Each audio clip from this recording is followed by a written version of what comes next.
Now, the integration of markets and the process of competition that leads to the dominance in some markets of individual corporations, the sort of monopolization of particular markets. This process requires and generates a lot of financial market activity. Let's put it that way. There are a lot of bonds and stocks being sold. The velocity of that trading is much higher than it was before the Civil War. You really see the development of something that looks more and more like the stock market as we know it today.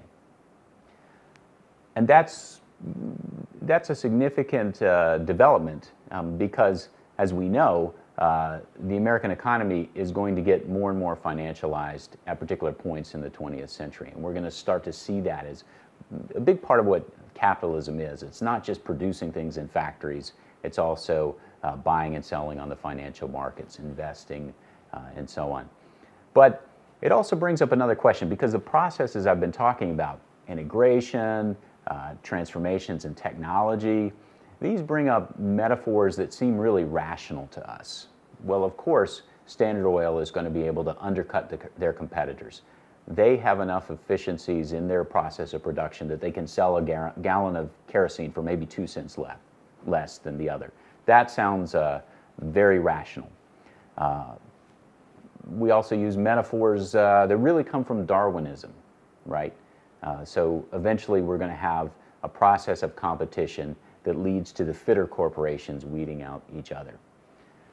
But at the heart of the financial processes that are helping to power and develop these changes is something that really isn't quite so easily described as rational. And all of the critics and all of those who praise capitalism typically want to describe capitalism as rational. But when we look a little closer at what happens in financial markets, what we actually see is a continuous process of creating new ways to gamble. And gambling is really ultimately not a rational process. All right, to understand what I'm talking about, let's look a little closer at the Chicago grain markets. Because when we look at those, we're going to see that the very process of rationalizing and making markets more efficient creates this pressure or this desire to introduce new ways of actually making things less rational and maybe less efficient. In the Chicago grain markets, because starting in the 1850s, you've got these integrated transportation networks that are bringing large quantities of grain together to be sold, you have a process that I described a few minutes ago as commodification. Grain, instead of being sold in sacks labeled with individual owners' names, which allows buyers to use their knowledge about which farmers maybe make the best quality grain, instead of being kept together by the farmers, grain is now put in big silos. It's classified in uniform ways and it's sold in uniform units. So no longer is there going to be any sort of insider knowledge about which farmer makes the best grain. No longer is there going to be any guessing about what's inside the sack. Now, a quantity of number one grain is simply number one grain. You know what you're getting. Likewise, because the telegraph now brings information from New York and other places, and eventually from across the ocean, directly to the Chicago grain market. Buyers know exactly what the current price of grain on those other markets is. They no longer have to guess, they no longer have to predict, they no longer have to play the role of a sort of a prophet or a seer to understand what price they're likely to get when they resell that grain. So now there's no way to sort of gamble using expectations of the future. And finally, with the railroad, which brings the grain very, very rapidly across the country, that lessens even further the role of gambling about the future in the activities of the buyer on the grain market. So sometime in the 1850s, some genius at the Chicago Board of Trade comes up with the idea of buying and selling future grain, grain that you're going to have to give to somebody at a certain price in the future or buy from them at a certain price in the future. And there are all kinds of permutations of this process. But essentially, two major types of gamble emerge.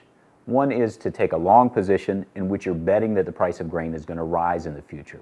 The other is to take what's called a short position, and then you're betting that the price of grain is going to fall in the future.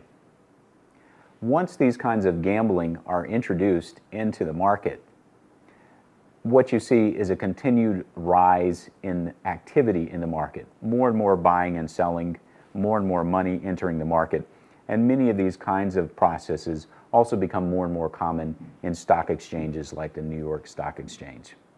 So a lot of economists will tell you that what happens in financial markets is inherently efficient. Capital is being allocated to the people who can use it the best or who want it the most and are willing to pay the highest price for it. And so what looks irrational is actually a rational process. But I think that's actually an open question. When you see all of the gambling, the rapid rises and collapses in the prices of particular commodities in the Chicago Board of Trade in the late 19th century and increasingly in other financial markets as well, I think we do have to ask the question whether what's happening is ultimately a rational process. But there's no denying that the financial markets and their increasing complexity, the increasing amounts of capital that are being bought and sold and moved around through their agency, that all of this is part of a tremendous process of growth in the U.S. economy, and a key part. Over this period between 1865 and World War I, the U.S. rises to become the biggest economy in the world, and in many ways the most advanced economy. And that would not have been possible without the activity and the inventiveness and the innovation that we see happening on financial markets.